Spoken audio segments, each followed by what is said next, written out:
Эдгээр бод гişүү хариулна. За мөнхөд гишүүний асуултанд хариулъя. За яг одоо тэгээд даатгалын маань энэ хууль нэг жоохон өөрчлөгдөөд яг одоо байгаагаас эрх зүйн орчин нэг жоохон сайжирч байгаа. За ажлын хэсгээр бол засгийн газраас оруулж ирсэн төсөлтөр бол уян хатан байлгана гэдэг ийм одоо үгтэй орж ирсэн залттай. Ажлын хэсгээр яриад бол бид 6% гэж ингэж хатуу тогтоосон энэ залтыг бид ядаж одоо 4% рүү оруулах бололцоог судлаа гэдгийг дэд ажлын хэсэгтээ өгөөд дэд ажлын хэсэг маань яг энэ төр хувийн хвшилийн даатгалын хувийн хвшилтэй хамтарч байгаа энэ одоо холбоогоороо бас нэлээдгүй сайн судалгаа хийгээд 4 болгох бол одоо ямар ч бололцоогүй байна гэдэг ийм зүйлийг оруулж ирсэн. Тэгээ бид бол тал талаас нь ярьж гаад 5 дээр нэмж хасах нэг буюу одоо байгаа 6% гэдэг нь бол энэ хувь бол дээшөө 6-аас дээшөө гарах ямар ч бололцоогүй болгоно. Харин доошоогоо ингээд 4 5 гэд ингээд доошоогоо явна гэд эрх зүйн орчныг нь арай л сайжруулж байгаа нэг юм зүйл байгаа. За ингээд сая сумдуудынх нь хамрагдах тоог хэлсэн. Ямар сумдууд нь яаж хамрагдах вэ гэхээр нөгөө хуулийн дээр байгаа 4 үзүүлэлт байгаа.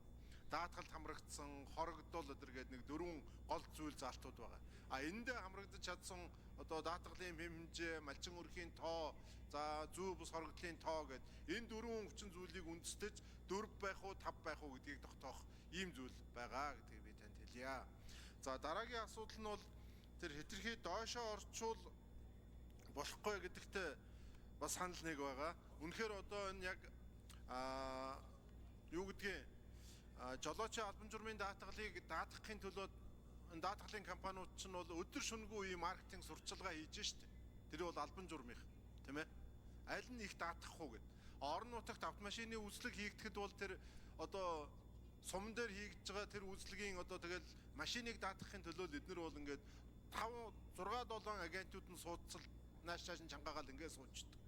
Яг малын чин даатгахыг гээд ингээд гэхээр малын одоо энэ манай чухам маань өөрөө маш тийм эрсдэлтэй хүнд нөхцөл байдаг учраас бас төрийн ямар нэгэн дэмжлэггүйгээр давхар даатгалын тогтолцоогүйгээр бас явахгүй юм билээ. Тэгэхээр бид ингээд нэг төрөөс доош нь болгоо гэдэг ийм зүйлийг бол бас хамаагүй хэлж чадахгүй юм билээ. Болохгүй, боломжгүй юм билээ. Харин гэхдээ цаашдаа энэ малын чухам салбарт үүсдэг гамшигыг бид зөвхөн зуудын эрсдэл гэж хармааргүй юм билээ. Тэр зууднаас гадна ган гачиг, үер ус, малын халдварт өвчин гэдэг маш олон хүчин зүйлүүд одоо зурвасхан гардаг юмнууд ч байгаа шүү дээ. Ийм зүйлүүд байгаа. Энийг нь өшөө шаашаа сайжруулаад явах нь зүйтэй юм билээ. За аймгаар байсныг нь сум болгож байгаа. Яг нодлын үйл малчиттай очиод уулзахад бол газар дээр нь очиод уулзахад өмнө дэлгэр сумын жишээ нь манай Хинтээ аймгийн Чандган баригадынхан бол одоо багаар нь баймаар байна гэж ингээл ярьдаг. Манайх сумдууч нь том газар нутагтай учраас зарим баг нь зудтай байдаг, зарим нь зудгүй байдаг.